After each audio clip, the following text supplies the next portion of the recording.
This parliament, there have been crisis after crisis. We had a crisis of the finance bill. Now we had a crisis of Rigiji. We don't want another crisis. Now we want to move forward. We are done with the crises. We have dealt with all crises. We want another crisis now. To achieve energy security, investment in energy infrastructure must be prioritized. In view of this, we look forward to engaging with the ministry in the course of this retreat so as to learn more about this critical role in energy security and infrastructure. Whenever you have a cabinet secretary who you oversight appear in the house, part of your oversight role as a chair is to make sure that you come and hold that cabinet secretary to account. And I say that with the Honorable Pio and I here because he has been the leader of minority, holding people to account. Now it is his time to be held to account.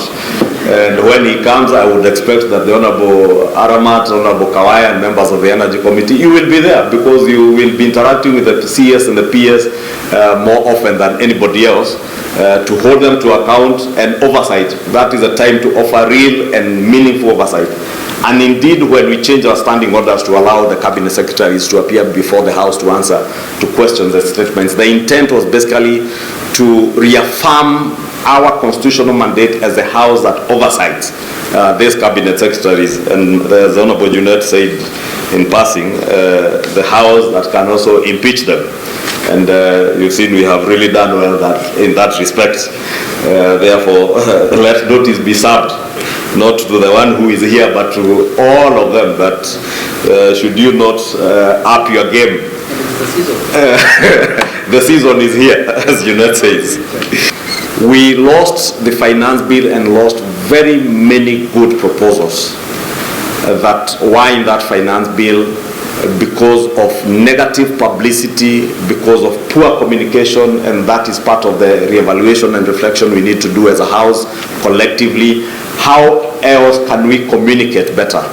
Besides what we have said, what the clerk and the leader of minority have said that we need to do to engage with the bills ourselves as leaders and be able to articulate better what is contained in this bill so that you're not confronted by members of the fourth estate with questions as to what is contained in bills or even in social media platforms. Honorable Speaker, I remember during the finance bill. This session we're also going to have some listening to Honorable Naye and his team about energy. You know, this country is suffering from very serious energy stress. I keep on calling Alex here. Those of us who come from the West, Wamboka, Milemba, Amisi, Wanjala and others, I think we suffer more than any other part of the country in power outages and power dips. Sometimes power can disappear in Western Kenya on Friday and it comes back on Tuesday. The entire weekend there is no power. Yes. Yes. At least we've seen it, but it disappears. There are other regions, Canaan says, that I've never seen power. So we want Naye and his team, I'm giving Western just as an example, but I'm sure there are many other stressed areas of the country. We are talking of Kenya becoming a middle-income developing country, and you can't do that if you don't have power to turn the engine of the economy. So we need also to hear from you and your team what you are doing, what you can do, and what we can do to make you do what you ought to do as a ministry and as a leadership of the energy sector to help the country move forward. Because if the investors we are all looking for to come into Kenya find that our power is too expensive, and even when you are ready to pay is not available, it becomes very difficult. A lot of messages from Kenyans in the diaspora. Oh, Mr. Speaker, there is a bill before the House that is going to tax every single income in agriculture. I haven't seen that bill yet, but it's supposed to be a bill brought by the majority leader, which I have not seen. I don't know majority of you have heard of this. That there's a bill that is supposed to tax even an egg, supposed to tax a pint of milk. You know, as leaders, don't let this propaganda run ahead of you, because there's no such bill as far as I know.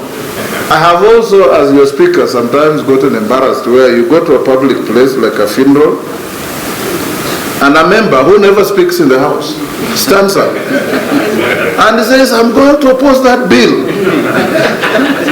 And says all manner of things. When the bill comes, you don't even see the member in the house